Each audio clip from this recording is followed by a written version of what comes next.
Juga riwayat Tirmidzi dengan tambahan wa syahidaihi wa katibah, dan juga Allah melaknat orang yang menjadi saksi dan juru tulisnya, dan isnadnya sahih sebagaimana disebutkan oleh Imam Tirmidzi dalam Kitabul Buyu'. Lebih jelasnya lagi disebutkan juga oleh Imam Nasai dalam Kitabuz Zina dengan lafaz anna Rasulullah sallallahu alaihi wasallam la'ana akilar riba wa mukila wa katibahu wa mani'as sadaqah. Bahwasanya Rasulullah SAW melaknat orang yang memakan riba, orang yang memberinya, orang yang menjadi juru tulisnya, dan orang yang tidak mau membayar zakat.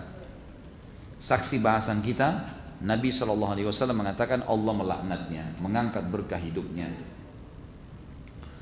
Kemudian Nabi SAW juga bersabda dalam hadis riwayat Nasai, akilur riba wa mukiluhu wa katibuhu idza alimu dzalika mal'ununa ala lisani Muhammadin sallallahu alaihi wasallam yaumal qiyamah.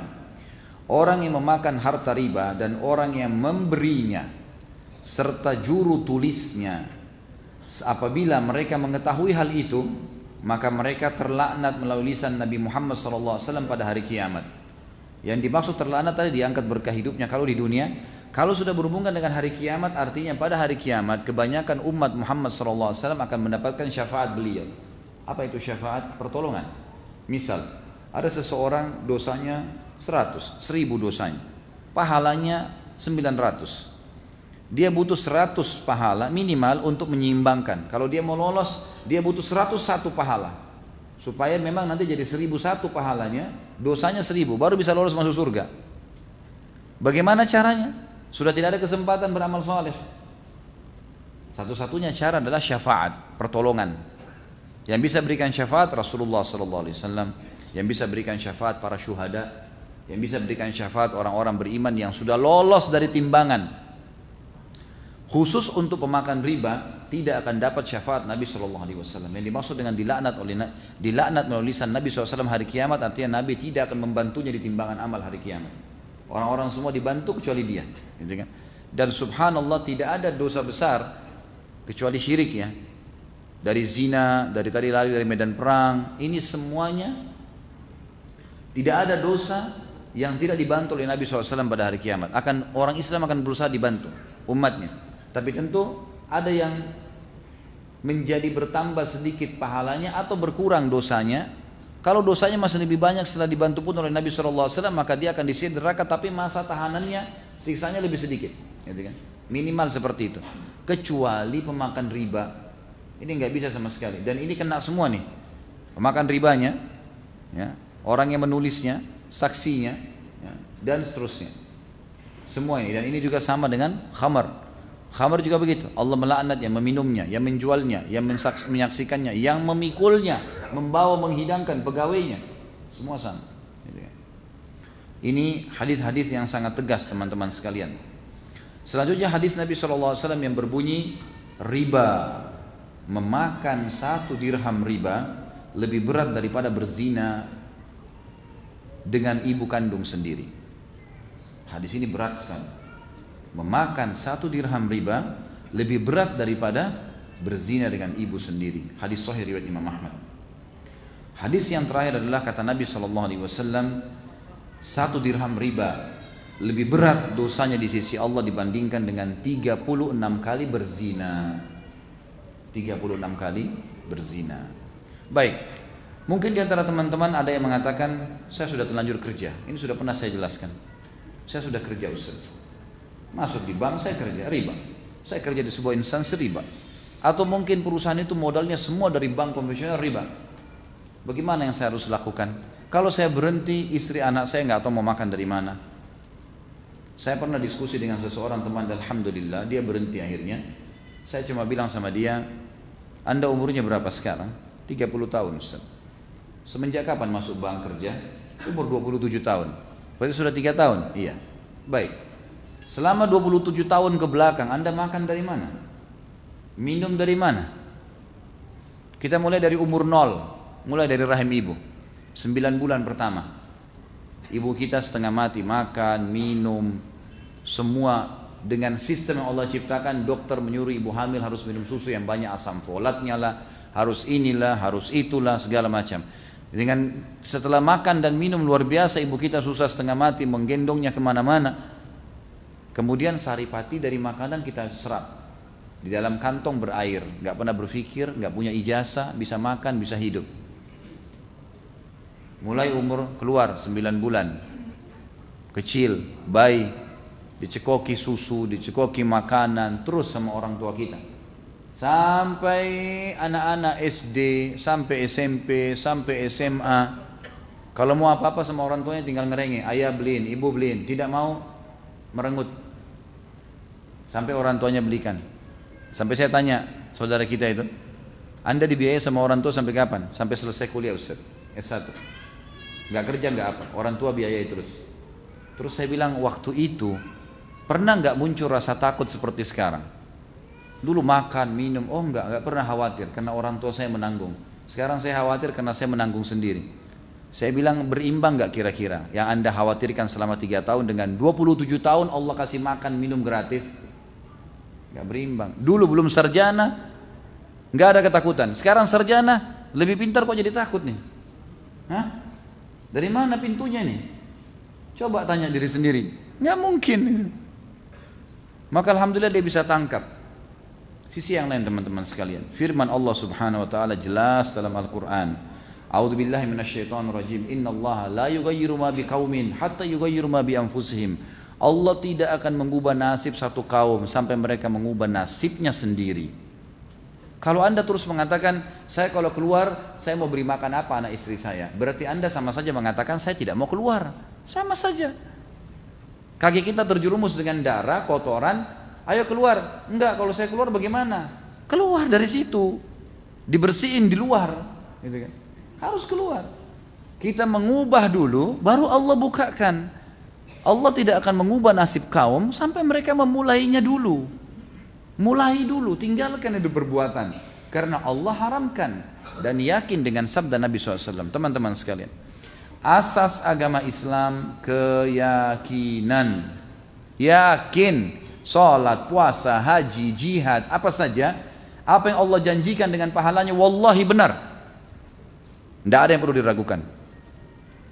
Wallahi saya bersumpah di meja ini teman-teman sekalian, Anda sampai mati nanti pertahankan dalam keadaan bertahan dengan apa yang Allah janjikan, kerjakan apa yang Allah perintahkan, tinggalkan apa yang Allah larang, wallahi masuk surga. Itu janji dari Allah dan Rasulnya. Itu asas agama kita, keyakinan. Nabi SAW, sahabat-sahabat, orang-orang saleh sebelum kita bangun di atas keyakinan. Nggak bisa ini.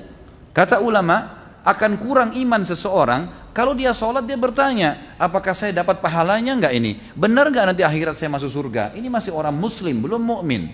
Enggak bisa. Harus sholat yakin saya akan terima pahalanya. Ini akan mendorong dia untuk khusyuk dalam sholatnya. Karena dia tahu ini ada pahalanya nanti, ada bobot, ada hasil dari kerjanya. Ini bukan kosong ini. Harus begitu. Dan demi Allah, siapapun teman-teman sekalian tetap ngotot dalam kesalahannya. Sudah sampai pada dia berita, kecuali wallahi akan datang kepada Anda hukuman Allah. Enggak mungkin tidak. Ini sudah jelas. Dan Allah tidak akan turunkan tangan dari langit memberhentikan kita dari kesalahan. Allah datangkan peringatan, dikasih telinga untuk bisa mendengar, mata bisa melihat, hati kita bisa mencerna, supaya kita berubah dengan peringatan-peringatan. Kalau peringatan ringan datang kepada Anda, belum Anda mau taubat juga kepada Allah Azza wa Jalla, tetap mau zina, tetap mau riba, tetap mau buat dosa-dosa ini, pastikan, percaya dengan lisan saya, ini teori agama, pasti akan datang sebuah cobaan yang lebih berat. Nggak mau juga lebih berat, nggak mau juga sekalian Allah binasakan. Bahaya ini, hati-hati. Peringatan-peringatan dari Allah datang. Orang berzina, awalnya dia melakukan ketakutan, Allah kasih minimal rasa takut. Tetap dia jalankan, tetap dia pergi dengan pasangan haramnya, maka tiba-tiba Allah kasih peringatan lain. Ada temannya yang telepon, tiba-tiba mau ngobrolin apa yang panjang. Dia mau bilang maaf, jangan ganggu saya, nggak mungkin. Nanti akhirnya ditanya, kamu di mana, kamu begini, atau pasangannya telepon dia. Ada halangan datang, ternyata tetap saja dimatiin HP-nya, tetap mau lanjutkan zinanya. Yang terjadi masuk ke hotel digerebek sama polisi, mau dipermalukan, belum masuk di media nih. Kalau dia berhenti, aduh saya takut ya, lain kali saya digerebek lagi jadi masalah. Ada orang enggak? Tetap ulangi. Oh sekarang tidak ada pemeriksaan nih, tidak apa-apa, masuk lagi hotel. Nanti digerebek, kemudian jelas dibongkar lagi di media. Masih nggak mau juga, sekalian Allah rubuhkan tuh hotel, meninggal dalam kondisi telanjang. Di Mesir terjadi tuh. Ada beberapa hotel pada saat itu sering dipakai berzina dan dirahasiakan sampai pemerintah pun tidak tahu. Subhanallah, puncaknya sering datang ulama ingatkan, datang polisi ingatkan, tidak mau juga. Kena gempa, tempat-tempat lain hancur, hotel itu hancur. Dan subhanallah, di kamar-kamar yang dipakai berzina, orang-orangnya tidak luka badannya tapi meninggal dalam kondisi berzina. Telanjang terbongkar. Malu keluarganya, rusak semuanya, ditutup dengan su'ul khatimah, berbahaya sekali. Keyakinan harus diketahui teman-teman sekalian. Berapa lama Anda hidup di dunia? Dan apa susahnya menikmati yang halal? Apa susahnya? Nggak ada susahnya. Kita tidak akan pernah bisa mengubah nasib kita kecuali kita sudah memulainya sendiri. Baru Allah kasih peluang. Baru Allah kasih peluang. Sa'id ibn Zaid radhiyallahu anhu, sahabat Nabi yang mulia. Ini kita sampaikan pada tablik akbar yang lalu, masalah sahabat. Beliau mengatakan, waktu kami berhadapan dengan pasukan Romawi di wilayah Palestina, hati kami sempat bergetar karena jumlah kami ya, sekitar 30.000 orang, 12.000 orang melawan 120.000 orang, dan mereka dipimpin oleh para pendeta-pendeta dan pastor yang membawa salib-salib dari emas sambil melantunkan suara-suara yang menggetarkan hati kami karena suaranya 120.000 orang semuanya teriak melantunkan doa-doa mereka dan memukul pedang-pedang mereka di perisai-perisai mereka dengan suara keras. Maka ada satu orang muslim dengan keyakinannya telah membakar semangat 12.000 orang sampai akhirnya memenangkan melawan 120.000, 10 kali lipat. Dia berdiri dan dia berkata kepada Abu Ubaidah bin Jarrah, pimpinan kami, wahai Abu Ubaidah, saya sudah tidak tahan lagi mau mati syahid. Saya akan maju sekarang sendirian kalau kalian masih menunggu di sini. Ada pesan buat Rasulullah. Kata Abu Ubaidah, sampaikan salam kami akan menyusul di sana. Dia takbir pergi perang sendiri sampai terbunuh. Kata Sa'id bin Zaid, demi Allah waktu saya lihat perbuatan orang itu terbakar semangat saya dan saya baru tahu benar keyakinan. Saya loncat dari kuda saya, kemudian saya bertakbir dan saya menyerang musuh juga. Sampai begitu saya menyerang musuh, begitu sudah melangkah, baru melangkah mau menyerang musuh, rasa takut saya dan teman-teman semuanya hilang. Dan akhirnya kami semangat untuk berperang. Mulai dulu. Jarrib ta'rif, lakukan kau akan tahu. Majelis ilmu tidak akan dirasakan nikmatnya kalau belum pernah hadir. Hadir dulu, baru lihat hasilnya. Gitu. Ini belum hadir sudah nilai buruk, gimana? Gitu kan? Apalagi laki-laki lemah benar itu. Kalau saya keluar saya mau makan apa ya? Ya Allah. Ya. Ini kalau dekat saya tepuk sekalian. Kok lembek benar begini? Hah? Ini ciri-cirinya kalau istrinya cuma bilang jangan keluar mas, oh iya. Laki-laki itu jangan keluar mas, nggak bisa. Ini urusan kerja, kamu tenang di rumah. Laki-laki pemimpin. Ini enggak lembek begitu gimana? Susah. Lalu keputusan apa yang Anda mau ambilkan? Kalau hanya sekedar ngambil keputusan kecil begitu nggak bisa. Terus mau bicara masalah besar, mau berkorban darah di jihad. Waduh, kiamat dunia ini. Jadi harus bangun asas keyakinan teman-teman sekalian dan waktu di dunia sebentar. Adakah jaminan Anda masih hidup besok, lusa? Masih mau terjerumus dalam dosa? Siap menjawab konsekuensi hukumnya? Ini berat. Tidak boleh sembarangan. Maka harus hati-hati teman-teman sekalian. Jadi yang masih berpegang pada hal-hal yang haram, tinggalkan.